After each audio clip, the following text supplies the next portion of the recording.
Morning guys and welcome back to I Like Watches. Today I am reviewing my very first Pierre Paulin. Can you believe it? This is an AliExpress brand. It's actually a sub-brand of Merkur. Merkur have a number of sub-brands. Each one seems to focus on a different style of watch.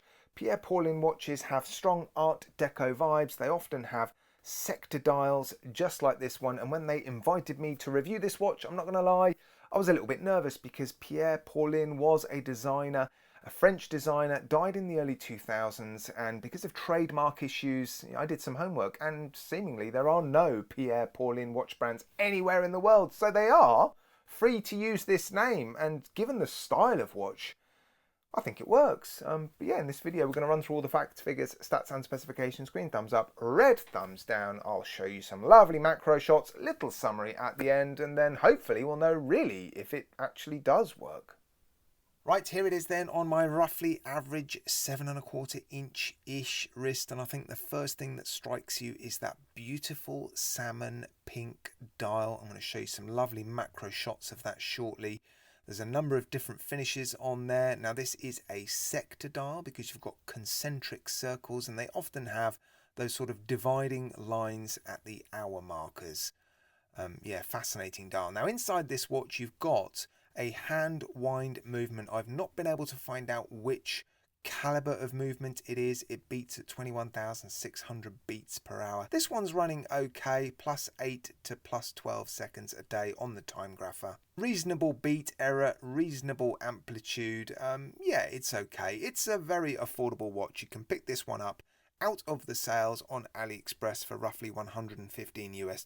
That's 123 euros, 107 pounds. So it is a fairly affordable watch even for AliExpress. Right, let's give you some dimensions. Case diameter is 38.5 millimeters. Thickness, including the crystal, 12.6. Total case length, 46.4. And you've got 20mm lugs. On the supplied strap, it weighs 65 grams. Now, according to the specifications, it is mineral crystal, but I'm still going to test it. Yes, it's not sapphire crystal, but it is a piece of double domed box mineral crystal. Don't think there's any AR coating on this crystal, not according to the specifications anyway, but still a beautiful piece of crystal. Look at that side profile. Doesn't say it anywhere on the watch, but according to the specifications it achieves 50 meters of water resistance via that screw down case back and a pull push crown. No ghost position because this movement doesn't have a date complication. Now, given the style of watch, those strong art deco vibes, I was expecting some polished surfaces, but there are none other than on the buckle, which is signed, look, Merkur Watch Group there. But yeah, no polished surfaces at all on the case, but it is beautifully finished, or there is some polishing on the crown, look. But yeah, the brushing is very, very nice. Beautiful side profile, not just because of the crystal, but I like the side profile of the case. Stainless steel case back, crown and case, and hardware on the strap. Drilled lugs, look there, that's nice. Interesting sort of stepping bezel. And yeah, I can't go over that crystal. It is actually very, very nice. Now, I think they've intentionally made the standout feature of this watch the dial. Just look at that. I love this colour. Love, love, love this colour. It's a sort of coppery salmon pink colour. The dial seems very nicely finished. You've got some different finishes there, some circular brushing where you've got the numerals. Then the centre of the dial seems to be a sort of mottled finish, and then you've got lots and lots of concentric circles in the sub-dial where you've got the running seconds hand look. You're missing some of the 6 because of that sub-dial, but that doesn't take anything away from this dial for me. Yeah, there is a printed minute track around the outside of the dial. Everything seems to be beautifully printed. You've got some skeletonized hands. This is a homage watch, and all of these details are very much in keeping with the original watch. I'm not going to say the name of the original watch that it's paying homage to. I'm sure someone like Junior Johnson often references the original watches in the comments section. So yeah, head down there and yeah, I'm sure you'll find it. But I think it just works. The simplicity of the strap, which I'll show you in a minute, and the case does mean that your eyes are focused on, well, it is a beautiful dial. It really, really is. Right, let me show you this strap then. Leather strap, very soft and flexible actually. Super soft. It's a sort of suede finish. Interesting colour choice, but actually I think it works. Again, it's just simple. It's just not taking your focus away from the dial, is it? It really is all about this dial. Right, I think that's all the facts, figures, stats and specifications I need to run through, but if you think I've missed something out, please let me know in the comments section. Now let me run through what I consider to be the strengths before I head back to the desk to summarise the weaknesses and wrap this up. The strengths are, well, the dial has to be the main strength, doesn't it? The design, the colour, the finishing, it is just beautiful. I really do think this is a beautiful dial. And the overall finishing of this watch seems to be very, very good. The strap seems nice, actually. Nice quality strap. The case finishing seems very, very nice.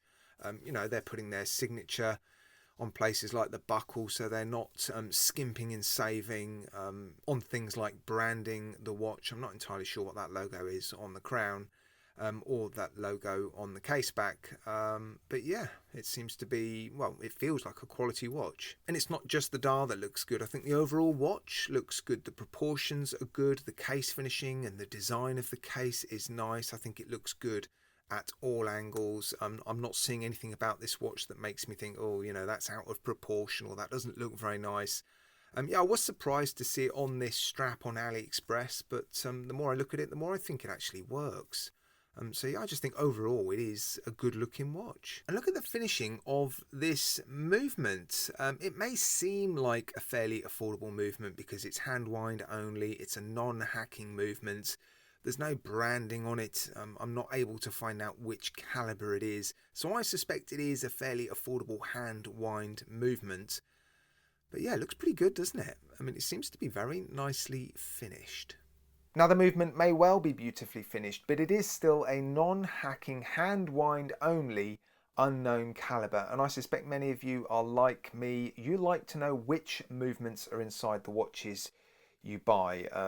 So yeah, the movement would make me a little bit nervous. There are a couple of other fairly minor weaknesses. Well, I say minor, it all depends on, you know, what you like and what you don't like. Mineral crystal, I suspect many of you would far sooner pay an extra $20, $30 to have a piece of double domed sapphire crystal, because this one does protrude quite a bit from the case, so it is going to be prone and vulnerable to knocks and scratches. And no AR coating, for me that's a fairly minor thing. But yeah, I think that's about it though in terms of weaknesses. I do have to say though, they have created a beautiful homage watch. I think they've done a fantastic job. Other than those weaknesses, the watch is actually very, very strong. If you like this style of watch, I definitely recommend it. And the price as well, $115 US. If you're not that fussed about the movements and, you know, you're happy to, I wouldn't say take a chance, but buy this watch with this movement in it, it's highly recommended. The dial is just stunning. It really, really is. Love, love, love this colour. And the hands have been, you know, beautifully done. I'm not seeing any specks of dust or DNA or debris under the crystal or on the dial. So yeah, I am genuinely impressed with this one, and I'm looking forward to hopefully seeing more Pierre Paulin or Paulin watches from Merkur. Incredible job, Merkur. Yeah, impressive. Right, guys, let me know what you think in the comment section. Have I missed any weaknesses out? Yeah, what do you think of the movements? Is it a problem for you? Yeah, let me know in the comment section. Your comments aren't just entertaining for me to read. They are. They really, really are. But they're useful for other people considering buying these watches potentially in the upcoming sale on the 11th of the 11th. All right, guys. Take care. Look after yourselves. Thanks for watching. You'll see me again very, very soon.